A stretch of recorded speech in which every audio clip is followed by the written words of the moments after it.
Brought to you by TechnoSpark 20 series smartphones.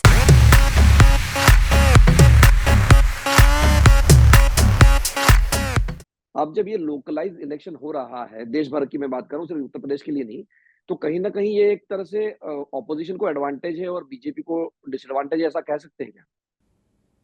पहली बात तो ये लोकलाइज इलेक्शन जो हो रहा है ये पूरे देश भर में और सारी सीटों पे लोकलाइज हो रहा है ऐसा नहीं है। देश में सीटों में अलग अलग पॉकेट्स हैं, जहां पर बीजेपी ने उम्मीदवार चयन में गलती की वहां पे मामला लोकलाइज हो गया। जहां देखिए, एक बात से बिल्कुल मिलित, मुझे कोई दो राय नहीं है कहने में, पूरी जिम्मेदारी के साथ में कह रहा हूं, देश में चुनाव मोदी के नाम पर हो रहा है। लोग मोदी के पक्ष में या मोदी के विरोध में वोट कर रहे हैं। जहां पे लोकलाइज इलेक्शन की बात हो रही है, जहां बीजेपी के टिकट खराब हो गए हैं, वहां पर भी बीजेपी मोदी के नाम पर ही वोट मांग रही है कि भैया तुम चेहरा मत देखो इंसान का, तुम मोदी के नाम पे वोट दे दो। अपोजिशन ने लोकलाइज करने की कोशिश की क्योंकि अपोजिशन को बहुत लंबे समय के बाद में समझ में आया कि मोदी के खिलाफ सेंट्रलाइज करके वो चुनाव नहीं जीत सकते। अब ये जो उनको इल्हाम हुआ, जो उनको एकदम से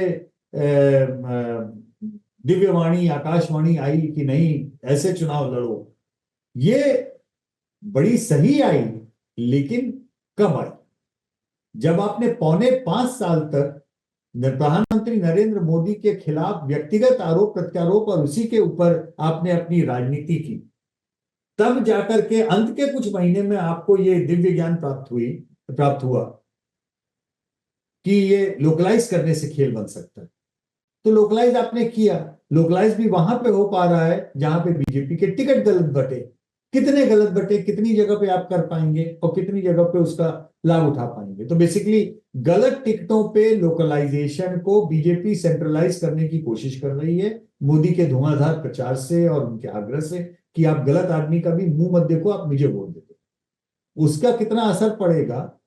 तो ये पहली बात तो लोकलाइजेशन कोई ये अपोजिशन के प्रोएक्टिव अप्रोच से नहीं हुआ। वो लोकलाइजेशन जो हुआ वो लिमिटेड पॉकेट्स में हुआ, बीजेपी के गलत टिकट सिलेक्शन के कारण हुआ। वहां से वो विंडो ऑफ अपॉर्चुनिटी लोकलाइजेशन की कुछ सीटों पे खुली विपक्ष के लिए।